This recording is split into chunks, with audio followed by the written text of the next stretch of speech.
My job as your coach is to give you a taste of what it's like to have a boardroom, to poke holes, to tell you the brutal truth, and when I see you phoning it in, to let you know immediately. Welcome to Sincerely Future You, a podcast that helps ambitious women like you make decisions today with the future you in mind.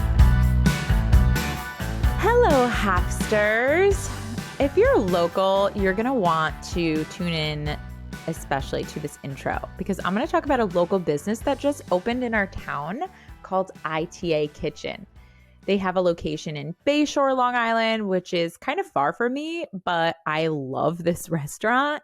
It's family run, family owned, and there is a really badass woman who is a part of the family, but they execute like a corporation. You get what you expect every time, and now they've opened one in my town. I love the energy of supporting a new business, as you guys know, especially when I'm immediately compensated in the form of chicken parm, like win-win. So for the past few weeks, I've been pouring my energy into supporting ITA Kitchen, even though obviously we do not have an agreement, in which case like I'm paid in chicken parm. This is not a thing, but I'm just putting it out into the universe in case she wants to do that. I'm open. If you're in Long Island and you're visiting New York, or you're visiting New York from elsewhere in the world, let's meet up there for dinner. I'm going to link it in the show notes. And if you go without me, tell them that Jess Wayno sent you.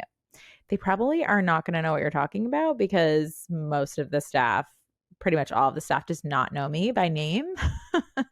But I think that'll be extra hilarious to see if they go on a hunt wondering who the hell I am.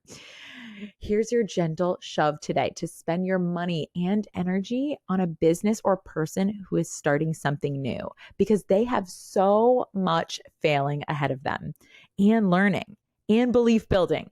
And I want more people to feel held during that time. That's what we do in happening sessions. It is the only container that I know of where we don't just give lip service to failing forward. We actually literally plan and schedule failure. We do it together and we celebrate each other as we do. So if you're a business owner in the fields of the fails, here's your love note to get in the room with us. Go right now to sincerelyfutureyou.com and set up your free 20-minute discovery call right now. I cannot wait to learn about your business, and I cannot wait for you to experience what this ricotta gnocchi tastes like. It's amazing. ITA Kitchen, go do it. Garden City or Bayshore. Okay, now let's get serious. Like, put on your red bottom heel, Louis Vuittons, or whatever item of clothing makes you feel like a boss. Sit up a little straighter. I'm going to do the same. Click your pen and let's calculate. This episode is about how to make sure your plan is airtight. It's about how to make sure you're treating your business like a business, how to stamp it with the metaphorical seal of Boardroom certified. I said this one time in happening sessions and I gave myself the chills. I was like, ooh, Boardroom certified. It really feels legit. Your current business might have a lot of clients, but they all probably have to speak with you in some way in order to be served. Or your current business might have only ever had a handful of customers or no customers, and you're planning on growing to serve 50. Whichever it is, most of you listening are not yet presenting your Q1 plan to a boardroom or are a publicly traded company reporting to your investors. And if you are a publicly traded company CEO listening to this podcast, please let me know. Leave a review. Send me a DM. I'd love to know what value you guys are getting or what you'd love to hear from me. Different audience that I don't think about too much. But for the rest of you, let's chat with future you. Even if you don't ever desire to sell your company or to take it public, let's just for a second imagine you there, because this exercise is going to change the way that you show up. There's a mental shift that happens, a straightening of the spine, a series of checks and balances that goes into your plan. It's like the difference between planning to host Thanksgiving a few months from now for 10 people, including your judgy in-laws who also happen to be like seasoned food critics, versus planning what you're going to have for dinner for yourself next Tuesday. There's more on the line. You think twice before making promises, but you also don't hold back or play small or spare any expense. you do research, you order cookbooks, you call your friends who have hosted before, you start watching the Food Network in your free time instead of The Office reruns, or maybe you just a little bit of both. You ask your guests questions. You consider food allergies and seating arrangements. You don't leave anything to chance. You're clear on the menu well in advance, and you may even test out some of the recipes. You cater to your audience. Where will there be kids? Will there be a pescatarian? Is your crew health conscious, or do they love to indulge? Will everyone be drinking? How many drinks? Will you have a wine pairing or a signature cocktail with fresh garnishes and the proper glasses? Susie Q is preggers. You better have a mocktail version. And this is just the pre-work for that. Now you have to consider the execution, the timing of everything going in the oven. Will you have a sous chef? Are people bringing things? Do you have coolers or extra fridge space? Do you have someone who can run out to get last minute forgotten item? Because there will be something, right? There's always something that you're going to forget day of. What do you want the vibe of the day to be? Remember, the room is only as relaxed as the host. Yes, the same goes for weddings too. I always tell every bride, and of course for businesses. So you can't just count on a delicious end result. Your energy is contagious, and you have to be responsible for the energy you're bringing to that day. The guests came for the whole experience, not just the 15 minutes of fork shoveling. So what will your mantra be? What music are you going to play? How will you take care of yourself before or during the day? Will you wake up early to get in a workout? Will you keep a glass of vino in your hands? Are you going to banish everyone from the kitchen except for your sister-in-law who knows what's up and totally has your back? Will there be football on? What perfectionist things are you willing to let go of ahead of time? Will you let people do their own dishes? Will you assign roles in advance? Will you wear slippers the whole time instead of heels? No joke, right? Some of you are pros at this. Personally, I'm just beginning my holiday hosting career and have to self-coach quite a bit. But the most important test is how you would fare if 2 days before one of your guests asked about your plan, third degree style, right? Would they believe for sure that you're going to pull off a Thanksgiving that they're coming to? Would they be sold on the level of your ambition matching your capability? Or would you be giving an uneasy winging it vibe with tons of I don't knows or I'm going to tries or hopefullys? Would they make other plans or try to intervene and step in as like a sub host in your house? This is the level of thought and decision-making and commitment that you should be bringing to your monthly business plans. And that's what I expect of the Hapsters. My job as your coach is to give you a taste of what it's like to have a boardroom, to poke holes, to tell you the brutal truth. And when I see you phoning it in, to let you know immediately. But here's where people get it twisted. They think that the boardroom certified stamp of approval requires them to do more or be more qualified or experienced or different in some way. They think that the missing ingredient is a circumstance, an immovable fact about them, a tool or skill that they don't have. Wrong. I don't care how many Thanksgivings you've done, albeit a track record can help build trust. I'm just as likely to have faith in a new business owner when they do the following. And I'm going to give you 4 things.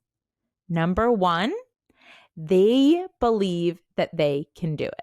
It's super clear to me when they're presenting the plan that their belief is convicted. It's concrete. It is just like they're presenting something to me as if it's already done. And that's not something I can give to any one of my clients. That level of belief is something that they need to give to themselves. So if you are creating plans, believing that, basically saying to yourself, okay, I'll give myself permission to believe in my goals once I hit them, you're doing it wrong. Your thoughts are what create your results. And so therefore, counterintuitively, you need to believe in the inevitability of your results before you have any evidence that you can do it. So before you've ever hosted a successful Thanksgiving, you need to believe, oh my gosh, yeah, Thanksgivings, they're just what I do. We rock it out. We're timely. We don't burn shit, right? Well, you have belief in yourself, and that gives everyone else around you ease, and it inevitably helps you show up in a different way that will create the result. Number 2, they're committed to the result no matter the adversity, and they're not making excuses. So they're not attached to their how. They present the plan, but even if their plan is not panning out and someone gets sick last minute, or someone can't bring something, or the electricity goes out, like you guys all probably have some sort of Thanksgiving story where something crazy has happened and you have had to pivot a bit. Right? It's the same in business. And I can always tell whether people, when they're presenting to me their plan, are not just presenting it to me in a way that it's thoughtful, but it's like they're attached to it. It's like, this is the one and only way that things can go down. That's a problem, because that is not how it's ever going to go. Promise you. After years and years of doing this and watching other business owners do it, there's always going to be something in your plan that's not going to come to fruition. And you're always going to have some unexpected circumstance or adversity that you're going to have to overcome. So are you committed to the result no matter what? Or are you saying, oh, well, hopefully if this month my kid doesn't get sick, like, listen, our houses are getting hit with bugs. I am changing my plan left and right to make sure I'm taking care of myself and my plant and my family, but I am never reducing my goal, right? I'm never changing my goal. I'm just changing the way that I plan for it. Number 3, their plan reflects their belief and commitment.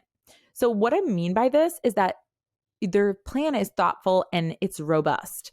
If you don't believe that you're going to hit a result, what I see is then those people, they don't put that much thought and effort into the plan at all. It's not very detailed. It's not very, it's not something that they would be able to schedule. It's pretty vague. It's more like plan some content, post more, versus understanding, okay, I'm going to send X number of messages. I'm going to prepare this webinar. I'm going to test out emails. And those are just the actions, right? Because we have an action plan, but Hapsters, we create feeling plans and thought plans to go with it. Because if you're doing all of those things, but again, go back to rule number 1, you don't believe that you can do it in the first place, the way that you approach that action is not going to create the result that you want, because it doesn't matter what you do or how you do it. It matters how you feel when you do it and what you believe when you're doing it.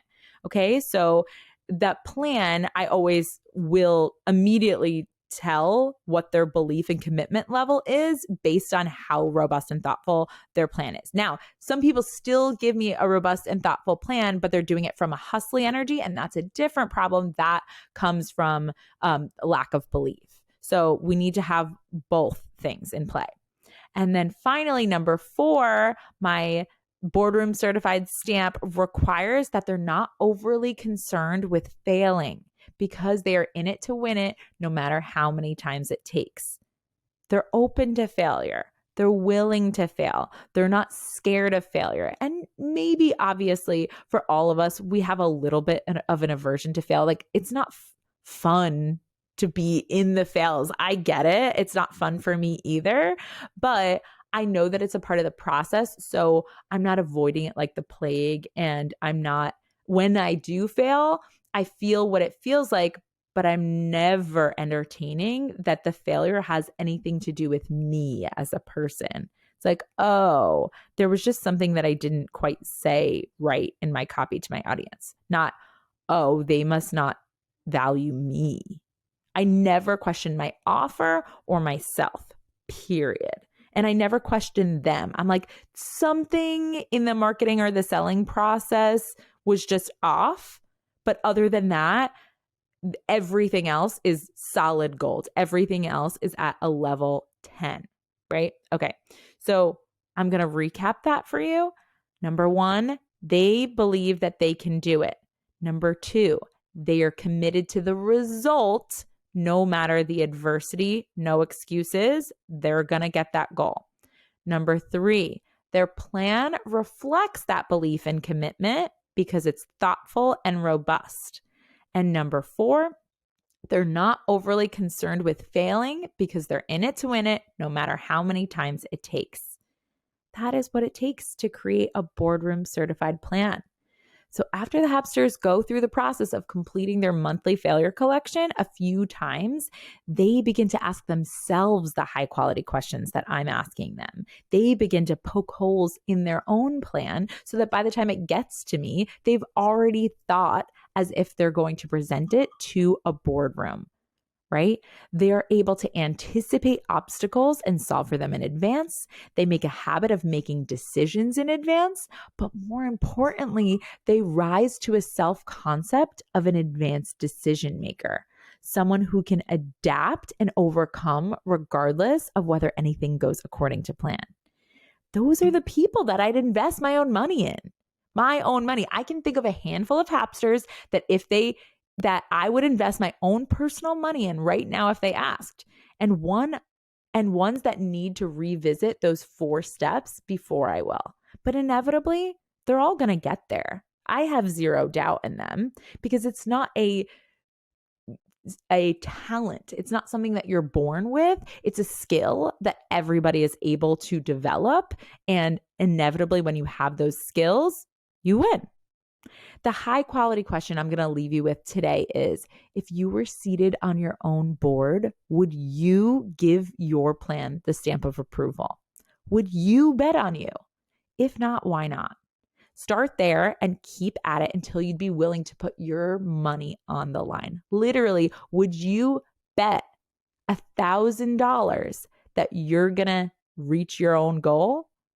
If not, there's a problem before you've even started. You should all be betting money on yourself. And one of my favorite ways to bet money on myself is to invest in a coach.